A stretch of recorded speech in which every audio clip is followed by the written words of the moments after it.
इंसान, नीचे देखा तो सब कीड़े बन गए, कीड़े। ऊपर वाला भी ऊपर से देखता होगा तो उसे शर्म आती होगी। आए और गए, खेल खत्म। क्यों जिए मालूम नहीं, क्यों मरे मालूम नहीं। नमस्कार, प्राइम डिबेट में आप सभी का बहुत बहुत स्वागत है। मैं ब्रजेश मिश्रा हूं। प्राइम डिबेट में आज बात होगी कि किस तरह से जहरीले बोल के जरिए राजनीति में आजकल उत्तर प्रदेश में यहाँ की फिजाओं में जहर घोला जा रहा है। इस काम में कोई भी पार्टी का नेता पीछे नहीं है। समाजवादी पार्टी की तरफ से ये सब कुछ काम आजम खां करते हैं, तो भारतीय जनता पार्टी की तरफ से ये सब काम साक्षी महाराज और योगी आदित्यनाथ जैसे नेता करते हैं। लगातार जिस तरह से सियासत में जहरीले बोल बोले जा रहे हैं, उससे उत्तर प्रदेश में अगले वर्ष के प्रारंभ में जो विधानसभा के चुनाव होने हैं, निश्चित तौर पर एजेंडा सबका वही है, नफरत फैलाने का, नफरत फैलाकर आपके वोट लेने का। लेकिन भाषा का जो स्तर सियासी दलों और उनके नेताओं के बीच एक दूसरे के प्रति है, ये बड़ा हैरान करने वाला है। कोई किसी को मर्दानगी साबित करने को कहता है, तो कोई किसी को शादी करके बच्चे पैदा करने की सलाह देता है, कोई पुलिस को धमकाता है, कोई समाज को धमकाता है, कोई एक धर्म विशेष को धमकाता है, कोई आगरा और मुजफ्फरनगर बना देने की तुलना करता है। तो राजनीति के जिस स्तर पर उत्तर प्रदेश में इन दिनों सियासत चल रही है, वो बड़ा हैरान करती है कि आखिर इतनी जहरीली जुबान ये नेता बोलते कैसे हैं और इनका इरादा क्या है। तो इसी खास विषय पर चर्चा करेंगे। मेरे साथ चार महत्वपूर्ण मेहमान स्टूडियो में मौजूद हैं। जूही सिंह उत्तर प्रदेश सरकार में मंत्री और समाजवादी पार्टी की सीरियस नेता, वैसे ये जहरीली जुबान नहीं बोलती। मेरे साथ सुरेश बहादुर सिंह उत्तर प्रदेश के बहुत जाने माने पत्रकार, राजनीतिक विश्लेषक, थोड़ी कड़ी भाषा बोलते हैं, तो इनसे भी समझने की कोशिश करेंगे। सुबोध श्रीवास्तव उत्तर प्रदेश में कांग्रेस के वरिष्ठ नेता और डॉक्टर चंद्रमोहन उत्तर प्रदेश में भारतीय जनता पार्टी के प्रवक्ता, थोड़ा कड़ा बोलते हैं। बहुत बहुत स्वागत है आप चारों का। जूही सिंह जी, ये आजम खां को आप लोग समझाती नहीं है या पार्टी का नेतृत्व उनसे बात नहीं करता है? जिस तरीके की जुबान वो इस्तेमाल करते हैं, उससे क्या समाज में किस तरह का संदेश आपकी पार्टी, आपके नेता, आपकी लीडरशिप देना चाहती है? क्या इस तरह का बयान किसी नेता के लिए देना कि शादी करके वो अपनी मर्दानगी साबित करें, ये क्या ठीक बयान है?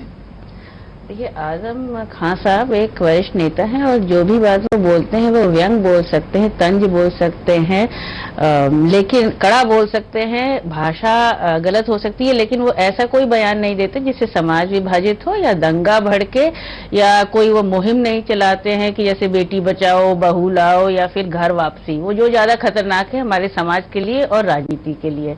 सेक्युलर नेता है, उनका अपना एक तरीका है और समय समय पर अपना पक्ष रखते हैं, पार्टी में लोकतांत्रिक तरीके पर इतने विभत्स तरीके से रखते हैं।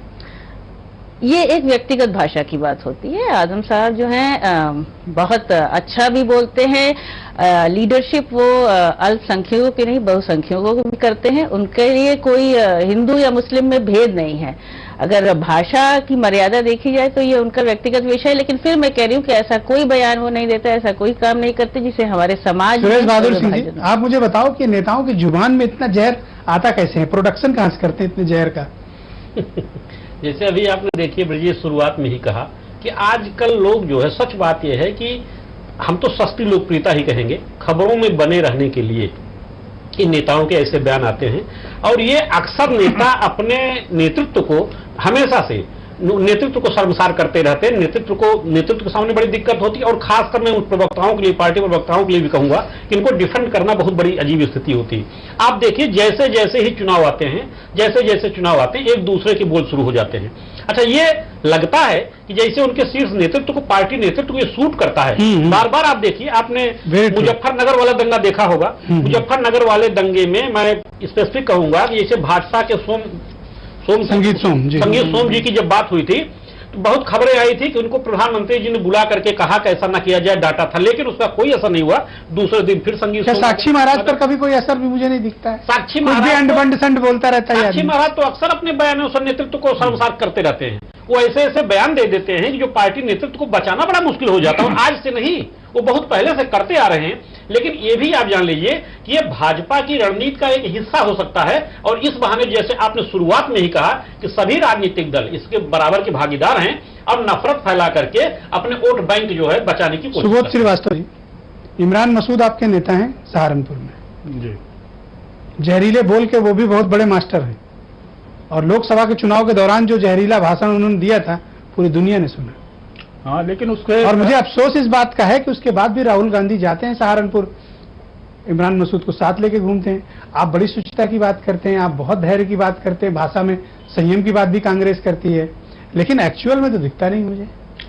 देखिए, इमरान मसूद साहब के बयान की बात जो आप कर रहे हैं, तो उससे कांग्रेस पार्टी ने अपने आप को डिसोशिएट किया था, और बाद में उसके एक बयान के बाद फिर अगर राहुल गांधी किसी के साथ उस तरह की बयानबाजी आगे नहीं की है। आप ये भी देखेंगे, ध्यान देंगे।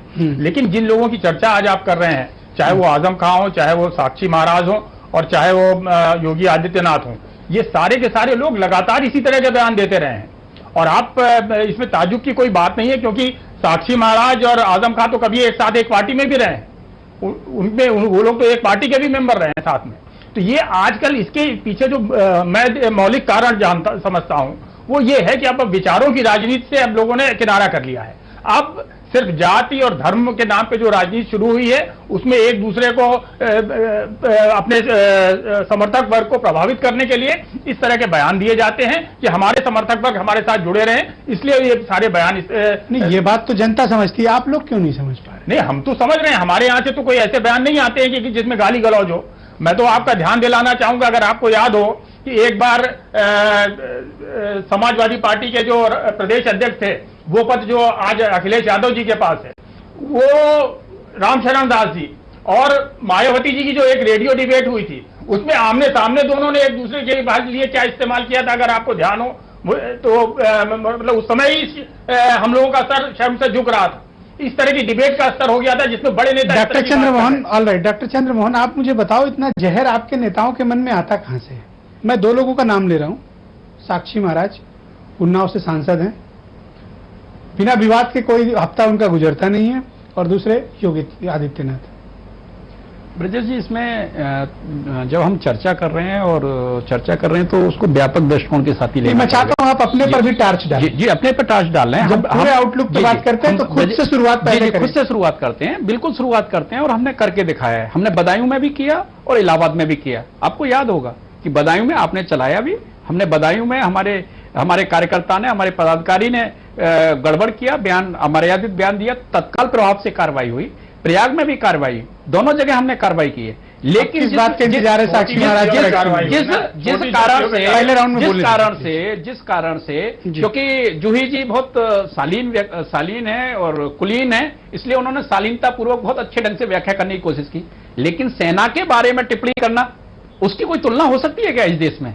सेना के बारे में खिलाफ टिप्पणी करना, महिलाओं के बारे में खिलाफ टिप्पणी करना, उसकी कोई तुलना हो सकती है क्या? सपा सुप्रीमो ने जो बयान दिया था उसकी कोई व्याख्या की जा सकती है? बिल्कुल तुलना नहीं हो सकती। लेकिन आप बताओ की जा सकती है? और अभी आप बताओ, अभी लड़कियों का जख्म देखना, अभी क्या कंपेयर कर सकते हैं? समाज का अपमान एक बात बता दीजिए डॉक्टर, बिल्कुल उसको भारतीय जनता पार्टी, डॉक्टर चंद्रमोहन जी, आप बताओ, साक्षी महाराज भारतीय जनता पार्टी किस श्रेणी में आता है? साक्षी जी के बयानों से मैं उत्तर प्रदेश भारतीय जनता पार्टी का प्रवक्ता हूं, या हमारे द्वारा या हमारे और साथी प्रवक्ताओं के द्वारा या राष्ट्रीय प्रवक्ताओं के द्वारा या राष्ट्रीय नेतृत्व के द्वारा कोई अमर्यादित बयान आता है? ये सांसद है, ये सांसद है, लेकिन जिस कीजिए ना, अरे हम निंदा किए कर रहे हैं, हम चैनल में साक्षी महाराज के बयान की निंदा करते हैं, उससे सहमति व्यक्त करते हैं, और साथ में ब्रजेश जी प्लीज, जितना एक सवाल और है, गांव में जाकर किसी लड़की के कपड़े उतरवाकर उसका जख्म देखना, क्या ये आपके किसी सांसद को शोभा देता है? बिल्कुल नहीं देता है, बिल्कुल नहीं देता है। और वहां इस आदमी को बर्खास्त क्यों नहीं किया जा रहा? उसमें बीजेपी से इस आदमी को निकाला क्यों नहीं जा रहा? ब्रजेश जी, साक्षी जी ने देखा या दिखाया क्या हुआ, हम उसके चश्मदीद नहीं है। लेकिन सबसे बड़ी बात, संत समाज को अपमानित करने वाला बयान, महामहिम राज्यपाल को अपमानित करने वाला बयान, उनके बारे में व्यक्तिगत टिप्पणी करना, इनको कोई कैसे व्याख्यात कर सकता है? जूही सिंह जी, आप मुझे बताओ कि क्या आपको विपक्ष की जरूरत नहीं? आप क्या विपक्ष के तौर पर जहरीले बोल बोलने वाले आजम खां ही पर्याप्त हैं? किसी को तो नहीं छोड़ते हैं वो? फिर ये पक्ष में रख रही हूँ कि मुझे लगता है कि अगर आप लोग साथ बैठे और आजम खां को समझाएं कि अपनी जुबान थोड़ा ठीक करें।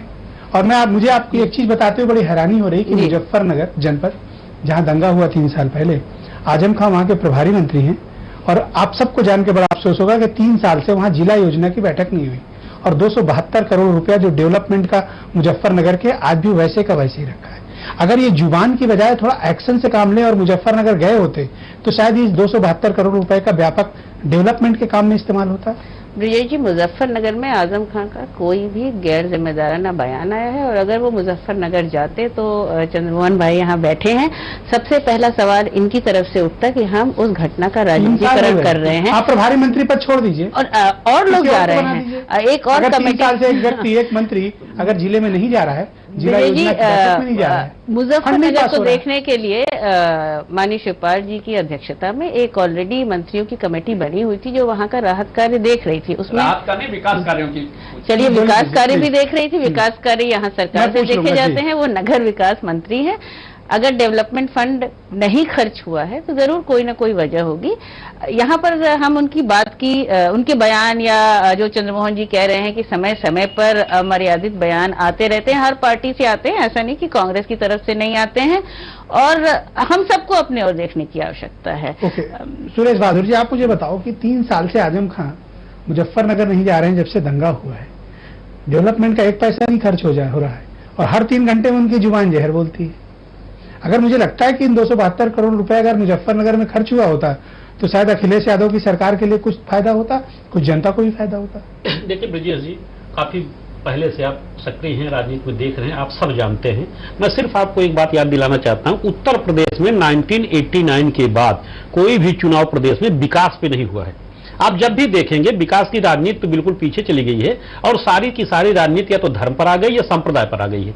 अब दोनों धर्म और संप्रदाय की राजनीति करने वाले लोग ही इसको बढ़ावा देते हैं।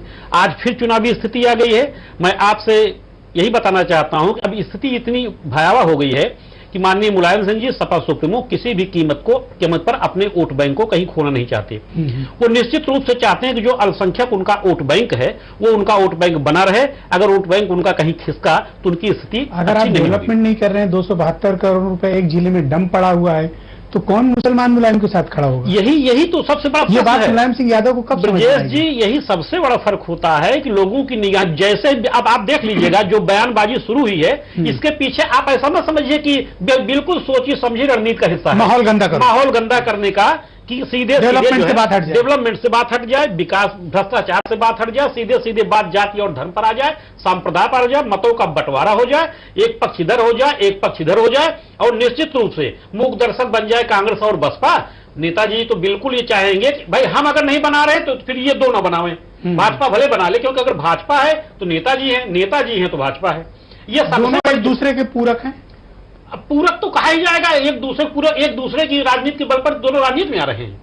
तो कहीं न कहीं ये जो जहर उगलने की बात हो रही है, जो जहर आपस में उगला जा रहा है, इसके पीछे कहीं न कहीं सोची समझी रणनीति है। और ब्रजेश जी, यहाँ एक चीज और बताना चाहूंगा कि ये जहर आप देखिए, ऐसा नहीं पिछले चुनाव नहीं उगला गया। हमारा चुनाव आयोग कहता हम इस पे कार्रवाई करेंगे, आज करेंगे, कल करेंगे, लेकिन आप बताइए आज तक किसी नेता पर कार्रवाई हुई? कभी नहीं। पिछले चुनाव में साक्षी महाराज ने जो बयान दिया था, इतना हो हल्ला हुआ था, बड़ा हुआ था, देश के प्रधानमंत्री तक संज्ञान में लिया था, लेकिन कोई कार्रवाई हुई? नो। अगर इनको कोई स्टिल नो एक्शन। अब फिर आज देखिए जो बयान दिए हैं, इस बयान को निश्चित रूप से शर्मनाक कहा जाना चाहिए। मैं तो यहां कहूंगा कि किसी महिला के बारे में इस तरह अशोभनीय टिप्पणी करना कितनी ओछी राजनीति का हिस्सा हो सकता है, बहुत ही ओछी बात। लेकिन अब क्या करिएगा, देश प्रदेश की राजनीति जैसे ध्रुवीकरण की राजनीति हो रही है, ये सारा ध्रुवीकरण के लिए हो रहा है। सुबोध जी, अगर अब ये तय है कि उत्तर प्रदेश में अगर डेवलपमेंट के मुद्दे पे चुनाव नहीं लड़ा जाएगा, इस तरह के जहरीले बोल के जरिए कम्युनल माहौल बनाना, एक दूसरे के प्रति अपमानजनक और बहुत सतही टिप्पणी करना, क्या यही चुनाव का एजेंडा रहेगा?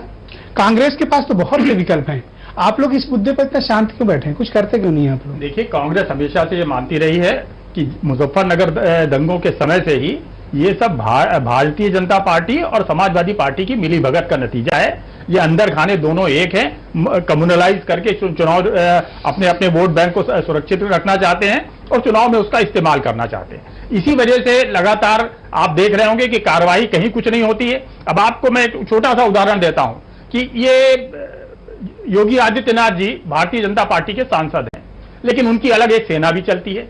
भारतीय जनता पार्टी क्यों नहीं उस सेना को बैन करती है कि हिंदू युवा वाहिनी को आप भंग कीजिए, लेकिन नहीं करती है क्योंकि उन्हें मालूम है कि हमको इसके वोट का फायदा लेना है। और उसी हिंदू युवा वाहिनी के लोग किस तरह की जहरीली जुबान बोलते हैं, अगर मैं यहां पर टीवी पे बोल दूंगा तो शायद मुझे भी शर्म आएगी। वो किस तरह की भाषा है कि उन्होंने कही थी कि कब्र से निकाल के क्या करना चाहिए मुस्लिम औरत के साथ। तो ये सारी चीजें अगर भाषण में और वहां आदित्यनाथ बैठे हैं तो आखिर ये हो क्या रहा है इस देश में, और हमारी ये तो प्रदेश की सरकार क्या कर रही है अगर मिली भगत नहीं है दोनों में? कर तो रहे ना, आजम खां कर तो रहे। नहीं, आज सरकार क्या कर रही है?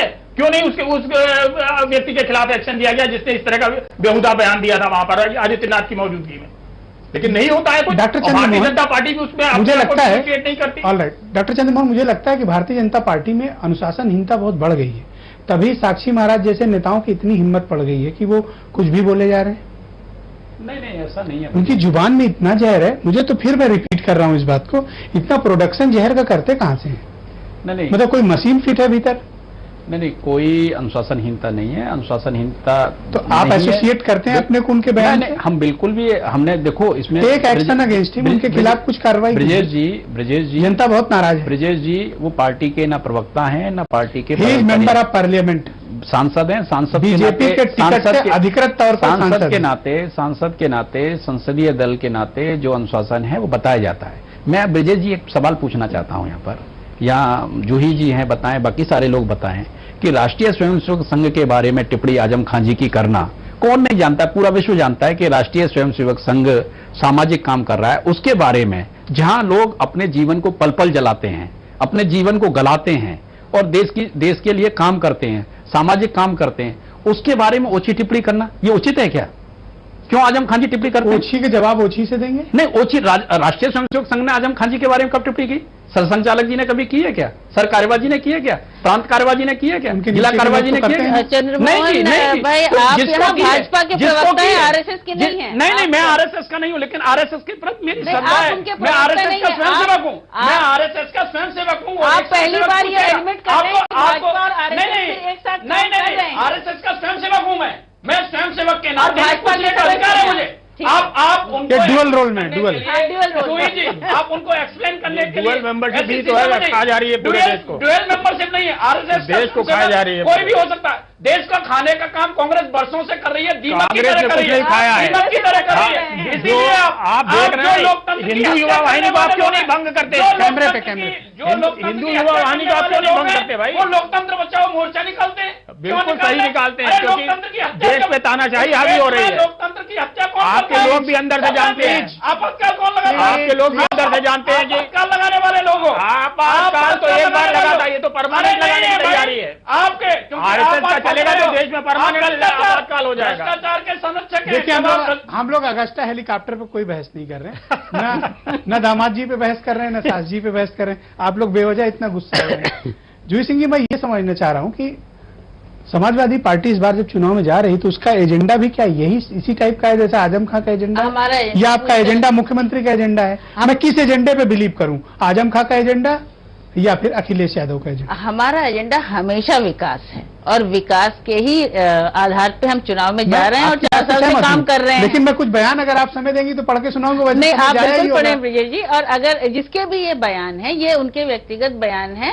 भाषा की मर्यादा का उल्लंघन जरूर हो सकता है, लेकिन हमारी पार्टी में किसी ने ऐसी कोई मुहिम नहीं चलाई है जिससे समाज विभाजित हो, या ऐसा अगर किसी ने किया है कि किसी महिला का अपमान हुआ है तो उसके ऊपर जरूर एक्शन हुआ है, और ना हम बैकडोर से किसी से जाकर मिले हैं। बाकी चंद्रमोहन भाई ने आज एडमिट कर ही लिया कि आरएसएस और भाजपा एक साथ काम करते हैं। हालांकि अक्सर इनके प्रवक्ता कहते हैं कि आरएसएस जी और इसमें केवल योगी आदित्यनाथ ही नहीं, हम इनसे कहेंगे जो ये लोग यंग फेसेस भी पोर्ट्रे करते हैं, जैसे वरुण गांधी जी का भी एक बहुत ही विवादित, बहुत ही विवादास्पद बयान आया था, तो हम साक्षी महाराज क्यों टारगेट करें? ये तो कहीं ना कहीं इनकी विचारधारा में है। इनके एक पार्टी की महिला नेता, हालांकि इन्होंने निकाल दिया, मधु मिश्रा। सबको याद है उन्होंने क्या स्टेटमेंट दिया था कि जो तुम्हारे जूते साफ करते थे आज वो राज कर रहे हैं और तुम बाहर हो। हालांकि मीडिया में बहुत हंगामा हुआ तो इन्होंने मधु मिश्रा को बाहर किया पार्टी से। सुरेश बहादुर जी, मैं ये समझना चाह रहा हूँ, वापस ले लेंगे प्लीज, मैं ये समझना चाह रहा हूँ कि क्या ये जानबूझकर इस तरीके की जहरीली जुबान बोल दी जाती है ताकि जनता का ध्यान भटकाओ, इमोशंस को इनकैश करो? बिल्कुल, मैं तो कहूंगा कि बिल्कुल जानबूझकर के ही ऐसे बयान दिए जाते हैं।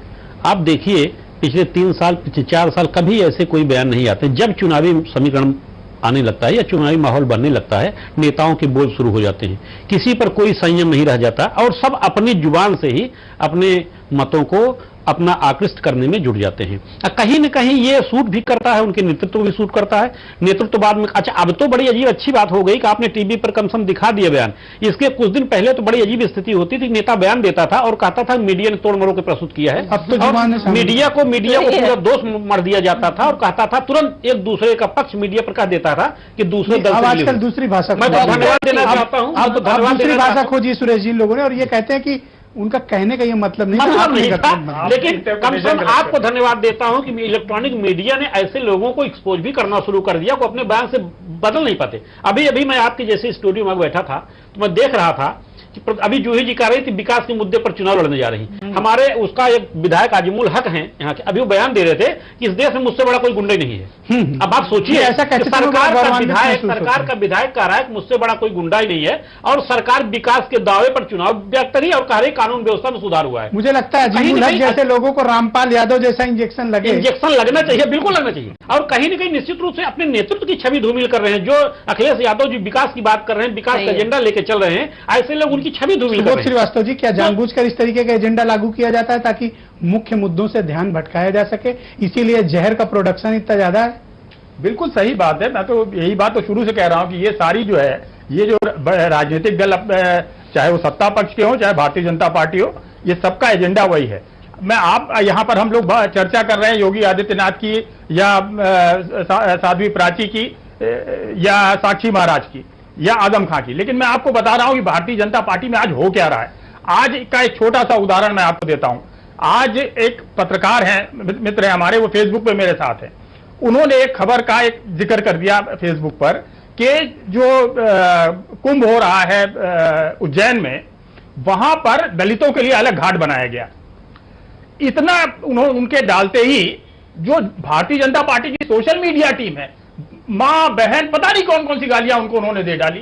तो ये सिर्फ उन तक सीमित नहीं है, आप सोशल मीडिया में जो हो रहा है उस पर भी ध्यान दीजिए कि इनके यहां पूरी वो टीम मौजूद है कि जहां आपने मोदी के खिलाफ एक शब्द बोला वहां पर आपके ऊपर हमला होगा और मां बहन से लेकर आपके प्रशांत किशोर ने भी तो कुछ तैयारी की होगी। नहीं, हमारे यहाँ इस तरह की चीजें नहीं होती हैं। हमारे यहाँ बहुत साधारण सी बातें होती हैं, हम काउंटर जरूर करते हैं लेकिन तथ्यों के आधार पर। ऐसा कोई गैंग आप लोगों ने बनाया? मसलन मैं आपको बता दूं कि ये जो बहुत बड़े देशभक्त बनते हैं, इन्होंने आजादी की लड़ाई में क्या रोल प्ले किया? नहीं, आजादी की लड़ाई तो थैंक यू सुबोध जी, आपने गांधी जी की लड़ाई तो आपने, प्लीज कैमरे पे गांधी कोर्ट का निर्णय, आप कोर्ट का निर्णय चैलेंज नहीं कर गांधी जी की। अरे आप 3 बात कह रहे हैं, आपका कोई कोई मतलब नहीं है। 20 second, all right, time over. Subodh ji no please, doctor Chandramohan 20 second. Subodh ji please all right, आपकी बात सुन ली। डॉक्टर चंद्रमोहन 20 सेकंड, फाइनल राय। देखिए, भारतीय जनता पार्टी, आपने खुद कहा कि चाहे बदायूं का विषय हो चाहे प्रयाग का विषय हो, मैंने कहा बदायूं का विषय हो प्रयाग का हो, उसमें आपने अलीगढ़ और जोड़ दिया, हमने कार्रवाइयां की हैं।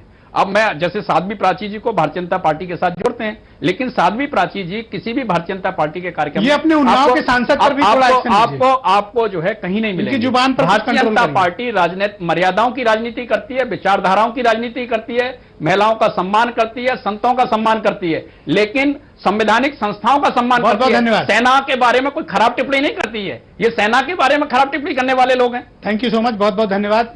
जूही सिंह, सुरेश बहादुर सिंह, सुबोध श्रीवास्तव और डॉक्टर चंद्रमोहन, आप चारों को बहुत बहुत शुक्रिया जहरीली जुबान पर बहुत सब्र के साथ अपनी बात रखने के लिए बहुत बहुत शुक्रिया।